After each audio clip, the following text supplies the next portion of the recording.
ربنا هب لنا من ازواجنا وذرياتنا قرة اعین واجعلنا للمتقین اماما۔ اعوذ باللہ من الشیطان الرجیم، بسم اللہ الرحمن الرحیم، والصلاة والسلام علی رسولہ الکریم۔ ہم خاندان کے مختلف اجزاء کے بارے میں اور خاندان کے استحکام کے بارے میں پڑھ رہے ہیں۔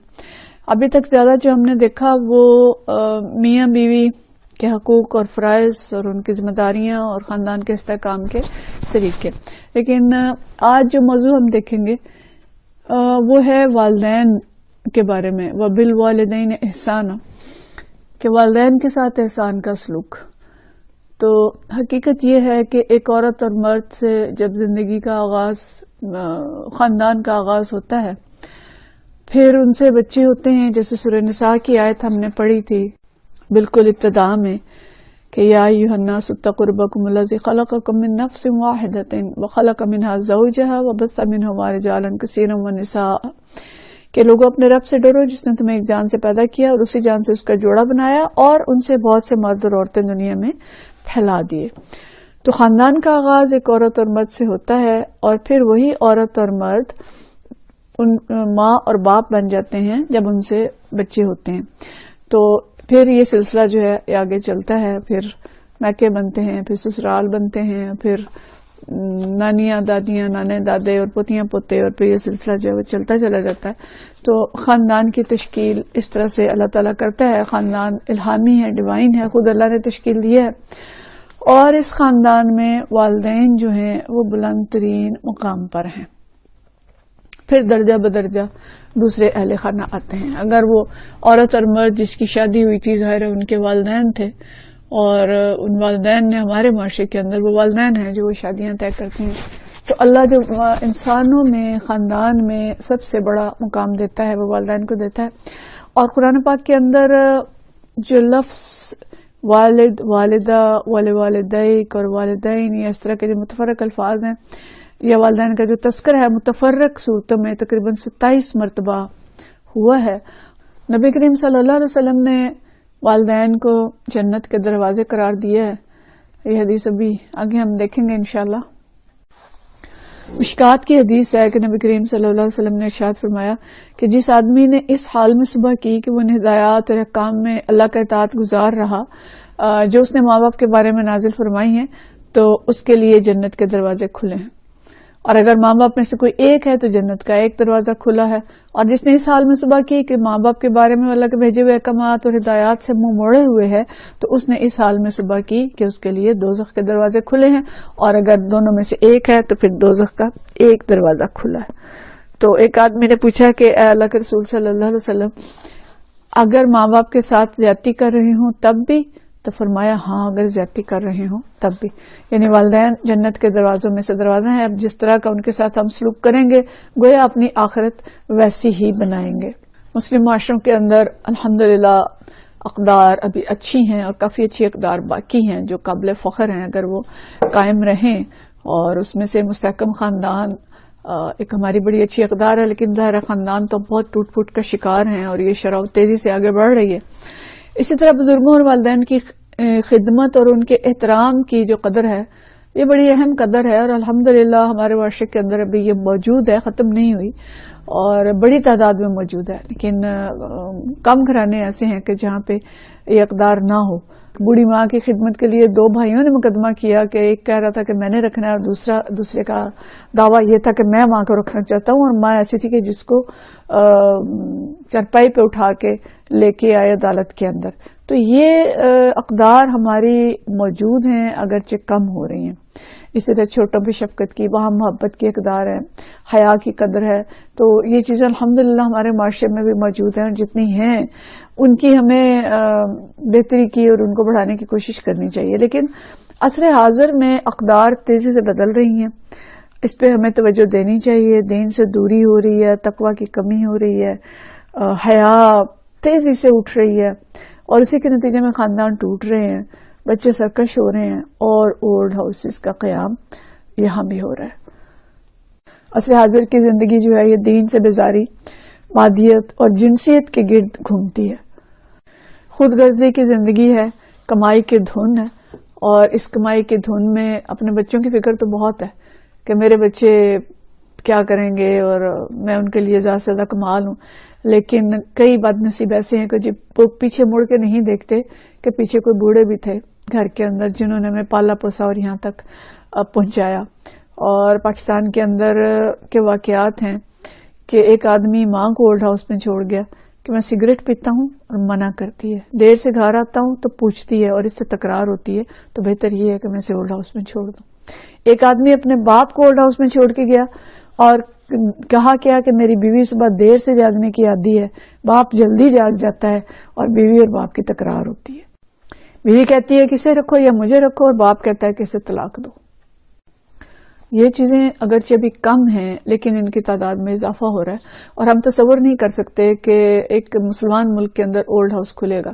ہاں اولڈ ہاؤس یوں ہو سکتا ہے کہ کسی کے کوئی بچے ہیں ہی نہیں، خاندان میں کوئی نہیں ہے، کوئی بوڑھا تنہا رہ گیا تو اس کے لیے ایک ایسا بندوبست ہونا چاہیے کہ جہاں پہ ان کی دیکھ بھال کی جائے. لیکن اگر خاندان کا کوئی افراد موجود ہیں اور بچوں کے بچے موجود ہیں تو پھر والدین کا اولڈ ہاؤس میں رہنا گویا اللہ کے عذاب کو دعوت دینا ہے.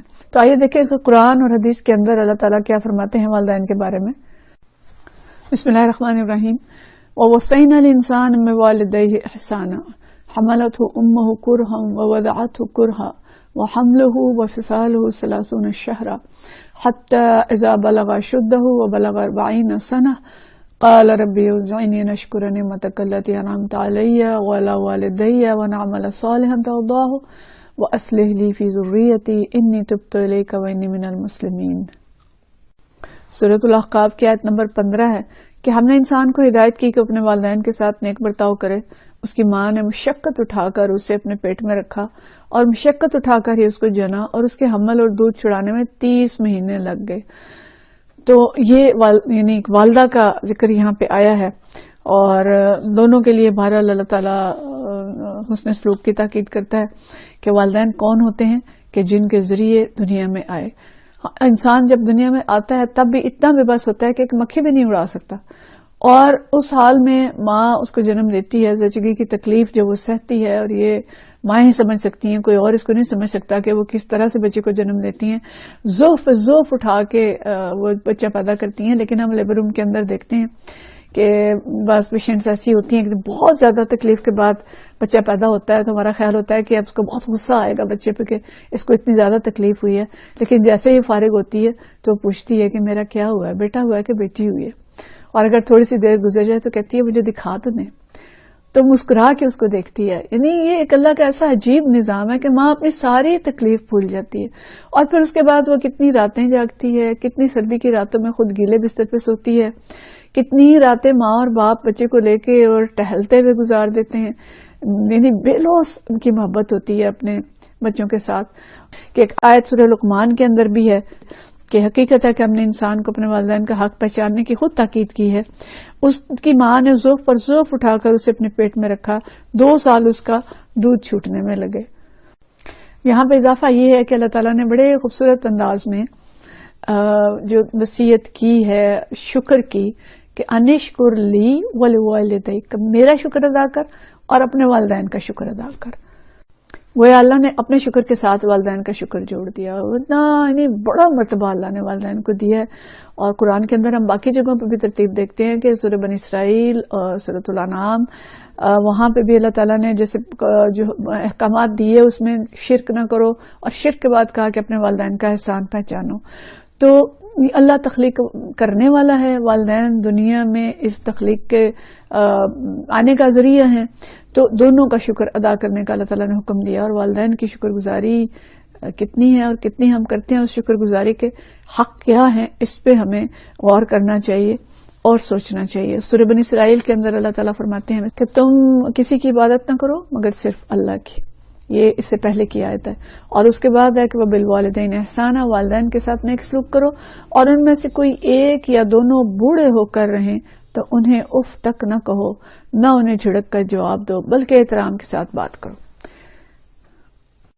انسان کے رویوں کی نشاندہی بھی کر دی، اس کے بھی اس کو سلوک والدین کے ساتھ کرنا چاہیے، اس کی ہدایت بھی دے دی کہ ہوتا کیا ہے کہ جب انسان والدین بوڑھے ہو جاتے ہیں تو ان کے بڑھاپے سے ہم تنگ آ جاتے ہیں، اور جب وہ ایک ہی بات بار بار کرتے ہیں اب وہ بھول جاتے ہیں، بس کا تو والدین یہ بھی بھول جاتے ہیں کہ انہوں نے کھانا بھی کھایا کہ نہیں کھایا، اور ایک بات ہم سے پوچھتے ہیں پھر بھول جاتے ہیں، پھر اس بات کو کرتے ہیں، پھر ایک اپنی بات سناتے ہیں اور اس بات کو کوئی کبھی دن میں 4 دفعہ اور کبھی مہینے میں 10 دفعہ سناتے ہیں کیونکہ انہیں یاد نہیں ہوتا کہ یہ بات ہم پہلے بھی سنا چکے ہیں۔ تو اس وقت ان کے ساتھ ہمارا رویہ کیا ہونا چاہیے؟ پھر وہ تکلیف میں ہوتے ہیں اور وجہ سے وہ اٹھ نہیں سکتے، وہ چل نہیں سکتے، اور وہ ہمارے محتاج ہو جاتے ہیں، تو ہم ان سے تنگ پڑ جاتے ہیں۔ تو ضعیف ہیں، وہ کمزور ہیں، حکم کیا دیا کہ منہ سے کوئی سخت کلمہ نہ نکلے، اکتاہٹ نہ ہو، جس بات کو ٹھیس نہ پہنچو۔ حقیقت یہ ہے کہ والدین بوڑھے ہو جاتے ہیں لیکن اولاد کی طرف سے حساس ہو جاتے ہیں، اولاد بھول جاتی ہے لیکن انہیں یاد ہوتا ہے کہ اس بچے کو ہم نے کیسے کیسے پالا ہے اور کن سٹیجز سے گزرے ہیں، اور اب جب وہ خود بوڑھے ہو گئے ہیں اور ضرورت مند ہو گئے ہیں تو اب اولاد ان کے ساتھ کیا کرتی ہے، تو تکلیف ان کو پہنچتی ہے۔ اگرچہ جو نیک والدین ہوتے ہیں وہ اس تکلیف کا بھی بچوں کے سامنے اظہار نہیں کرتے اور اس پر صبر کرتے ہیں، نیک والدین اس کا اظہار نہیں کرتے لیکن وہ خاموش ہو جاتے ہیں، وہ ڈپریس ہو جاتے ہیں۔ اور دیکھا ہوگا کہ بعض خاندانوں میں بزرگ جو ہوتے ہیں وہ بہت بااعتماد ہوتے ہیں، وہ بچوں کو ڈانٹ بھی لیتے ہیں، وہ آگے بڑھ کے اپنا حق اور دعویٰ جتا بھی لیتے ہیں، لیکن بعض جگہوں پہ ہم دیکھتے ہیں والدین کو، خاص طور پر ماؤں کو، کہ وہ بالکل خاموش ہو جاتی ہیں اور بس بیٹھ کے دیکھتی رہتی ہیں اور کسی کو کچھ نہیں کہتی۔ تو یہ دونوں چیزیں جو ہیں یہ اس بات کا اظہار ہوتی ہیں کہ بچوں کا ان کے ساتھ سلوک کیا ہے۔ اگر بچے اپنے والدین کو اعتماد دیتے ہیں اور ان کو وہ حق دیتے ہیں کہ اس ایج میں بھی وہ ان کو بچوں کو کچھ بھی کہہ لیں، ڈانٹ لیں، یعنی اتنی محبت دیتے ہیں کہ والدین اپنا حق باقی رکھتے ہیں، ان کو نصیحت بھی کرتے ہیں اور ان کو کچھ بھی کہہ سکتے ہیں۔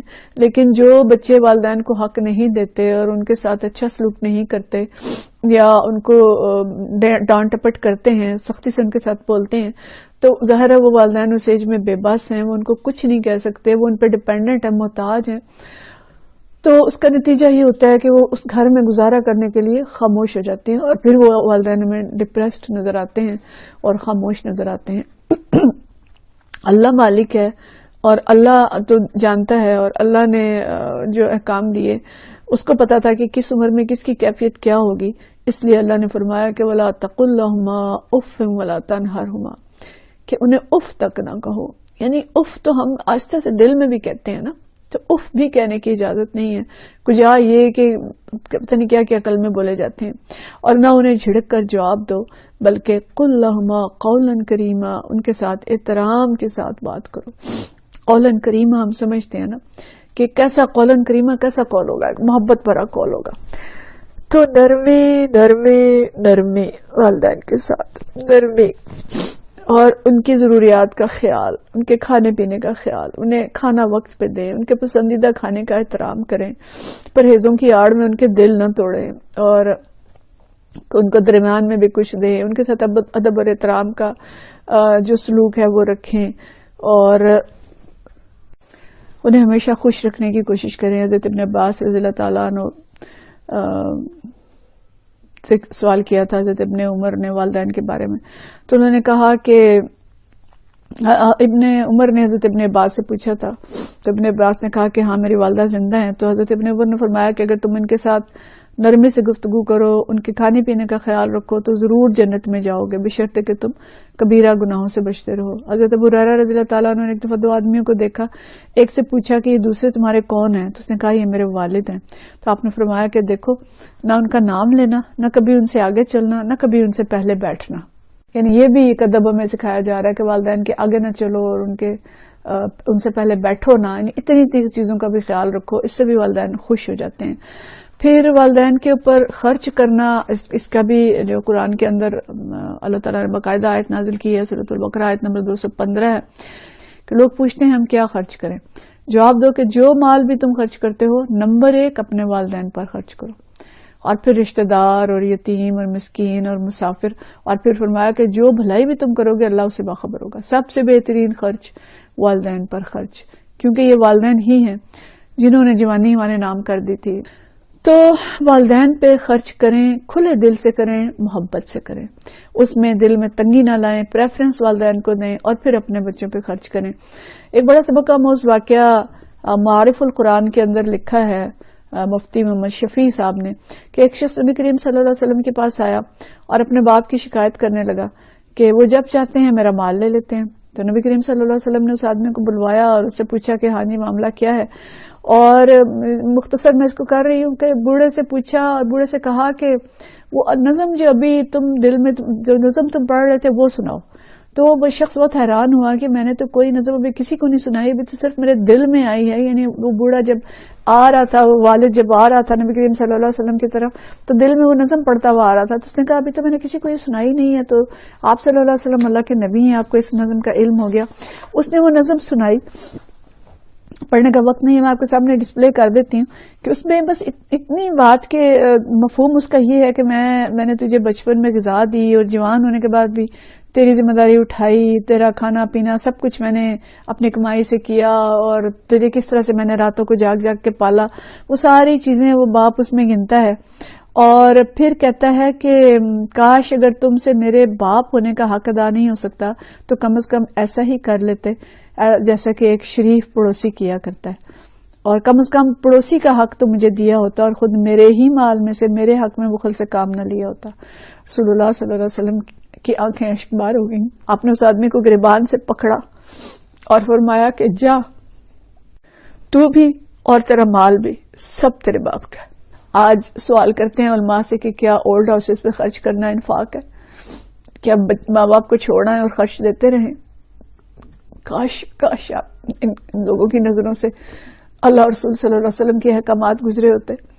بڑا ہی رکت آموز سا موبائل پہ میسج چل رہا تھا کہ ایک بابا جی موبائل کی دکان پر گئے اور اسے کہا کہ میرا موبائل چیک کرو یہ خراب ہے۔ دکاندار نے چیک کر کے کہا یہ تو ٹھیک ہے، تو مایوسی سے کہا کہ پھر بچوں کا فون کیوں نہیں آتا؟ بہرحال اپنے والدین کے جذبات کا خیال رکھیں، ان کی خدمت جو ہے وہ محبت کے ساتھ کریں۔ نبی کریم صلی اللہ علیہ وسلم کئی بھی فرمان ہے کہ جو اولاد ماں باپ پر ایک محبت بری نظر ڈالتی ہے اس کے بدلے اللہ تعالیٰ اس کو حج مقبول کا ثواب بخشتا ہے۔ لوگوں نے پوچھا کہ کچھ دن میں 100 بار ایسی نظر ڈالا تھا، پھر فرمایا ہاں 100 بار۔ اللہ تمہارے تصور سے بہت بڑا اور بالکل پاک ہے، اس کے اندر تنگ دلی نہیں ہے، یہ حقیقت ہے۔ تو مطلب کیا ہے کہ محبت بری نگاہ کا ثواب اگر حج کے برابر ہے تو یہ بھی حقیقت ہے کہ محبت کے بغیر خدمت ممکن نہیں ہے۔ ماں کے اندر محبت ہوتی ہے تو وہ بچوں کو پال لیتی ہے، رات بھر جاگتی ہے، اس پہ غصہ نہیں کرتی، اور ہر دفعہ اٹھاتے ہوئے اسے صدقے جاؤں کہہ کے ہی اٹھاتی ہے۔ تو کیسے کتنی اولاد ہے جو کہتی ہو کہ میں صدقے جاؤں میرے ماں باپ بیمار ہیں، اور جنت ماں کے قدموں کے نیچے قرار دی گئی، اور ماں کا حق 3 گنا قرار دیا گیا باپ کی نسبت۔ صحابہ نے پوچھا تو 3 دفعہ ماں کا بتایا اور پھر 4تھی دفعہ باپ کا حق قرار دیا، اگرچہ باپ کا مقام بھی بہت بڑا ہے۔ اور نبی کریم صلی اللہ علیہ وسلم کی فرمان کے مطابق باپ کی دعا قبول ہوتی ہے کہ 3 دعاؤں کے قبول ہونے میں کوئی شک نہیں ہے، باپ کی دعا اولاد کے حق میں، مسافر اور مظلوم کی دعا۔ تو باپ کا اپنا مقام بہت بلند ہے اور بڑا اہم ہے۔ بیٹے آج کل سرکش ہو گئے ہیں، جبکہ نبی کریم صلی اللہ علیہ وسلم فرماتے ہیں کہ اللہ کی رضامندی والد کی رضامندی میں ہے اور اللہ کی ناراضگی والد کی ناراضگی میں ہے۔ آج جنریشن گیپ ہے اور بچے سمجھتے ہیں کہ ہم زیادہ عقل مند ہیں، لیکن اللہ کیا فرماتا ہے کہ اللہ تعالیٰ عقل کے ساتھ تجربے کو بھی اہمیت دیتا ہے۔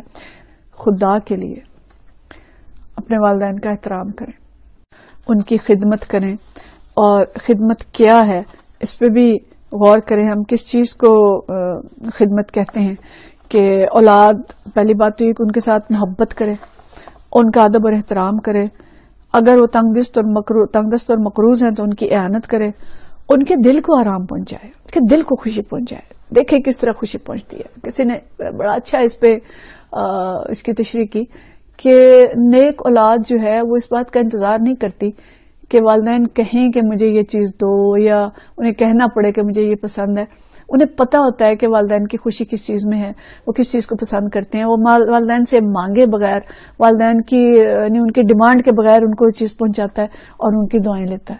وہ بیمار ہو جائیں تو ان کے علاج میں دلچسپی لیں, ان کی فکر کریں, ان کو خوشی سے دوائی لا کے دیں, ڈاکٹر کے پاس لے کے جائیں, اور ان کی خدمت کرنے میں کوتاہی نہ کریں. اور سب سے بڑی خدمت تو یہ ہے کہ ان کی فرما برداری کریں, معروف میں ان کی اطاعت کریں.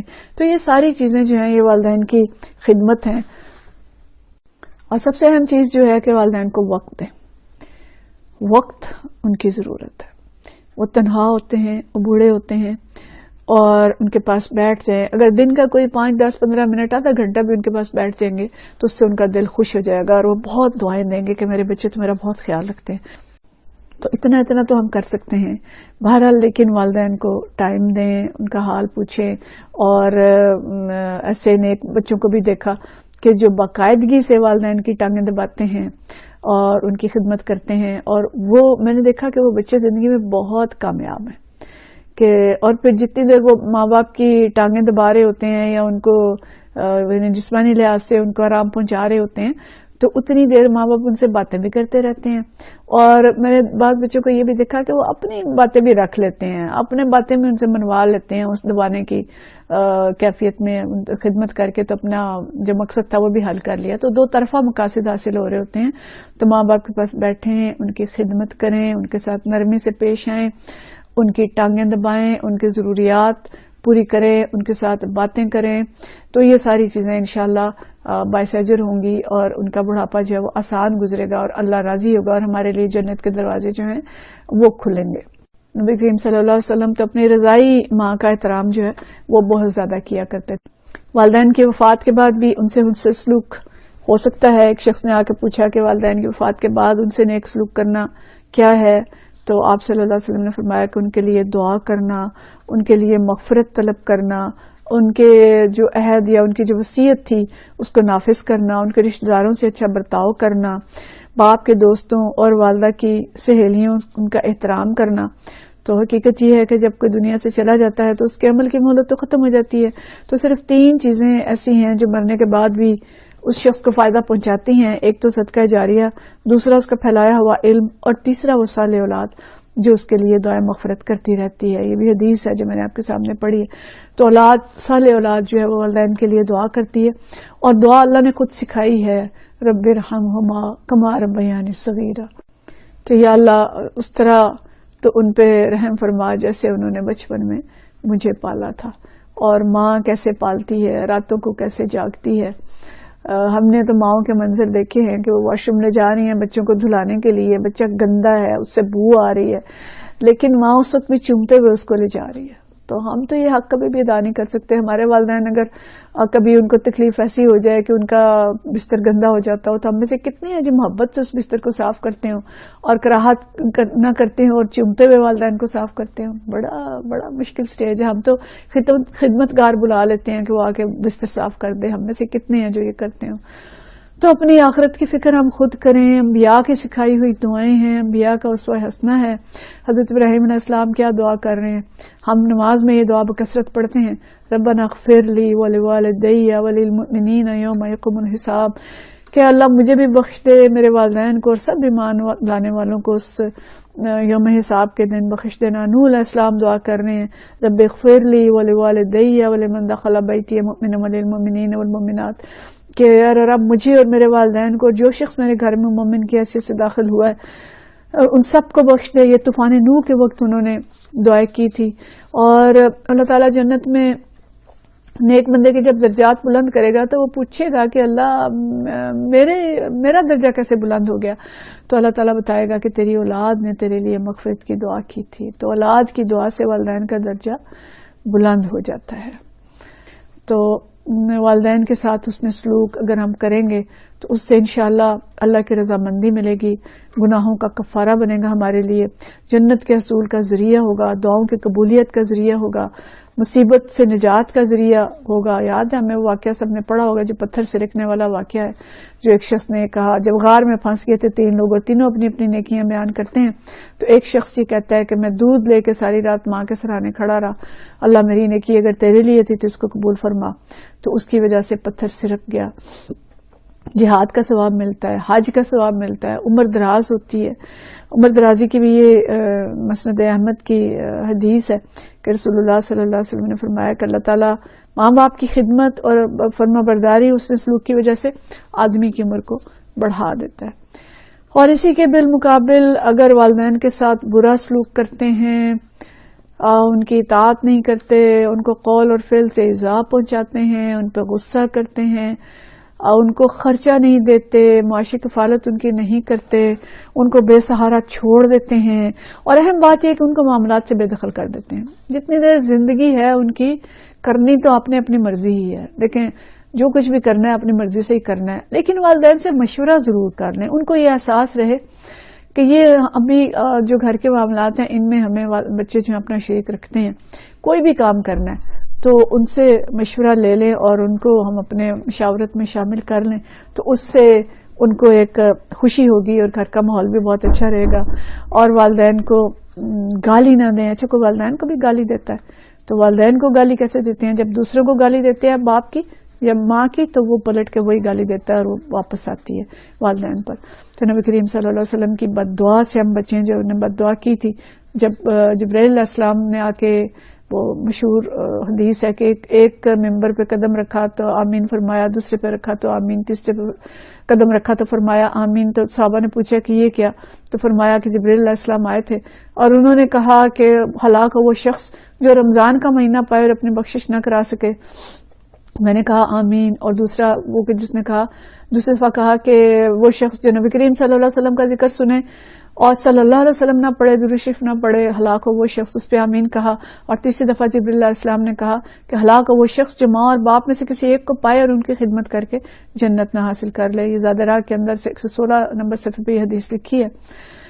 تو والدین کا نافرمان, رشتہ داروں کے حقوق نہ ادا کرنے والا, وہ عورتیں جو کپڑے پہن کر بھی برہنہ رہتی ہیں, بہت پتلے یا ٹائٹ کپڑے پہنتی ہیں, اور جن کا تیبند تکبر سے ٹخنوں کے نیچے ہوتا ہے, ایسے لوگوں کے لیے یہ حدیث ہے کہ جنت کی خوشبو بھی نہ پائیں گے, حالانکہ جنت کی خوشبو 1000 سال کے فاصلے سے آتی ہوگی. یہ حدیث بھی زادرا کے اندر ہے. تو بس ان ساری چیزوں کا خیال رکھیں اور والدین کو اف تک نہ کہیں, جھڑکیں نہیں, تلخ لہجے میں ان سے بات نہ کریں, ان سے بے رخی سے پیش نہ آئیں, ان کی دل آزاری نہ کریں, اور ان کی خدمت کر کے جنت حاصل کر لیں. تو اس لیے ہم ان سب چیزوں سے بچیں اور اپنے والدین کی نافرمانی کرنے والے پر اللہ تعالیٰ قیامت کے دن رحمت کی نگاہ نہیں ڈالے گا. والدین کا نافرمان جنت میں نہ جائے گا, جنت سے محروم ہوگا. اور وہ شخص بھی جو احسان دے کے جتانے والا ہو, اور وہ شرابی جو توبہ نہ کرے. تو بہرحال اور یہ بھی یاد رکھیں کہ جو والدین کی نافرمانی کرتے ہیں انہیں دنیا میں بھی اس کی سزا مل جاتی ہے. وآخر دعوانا ان الحمدللہ رب العالمین.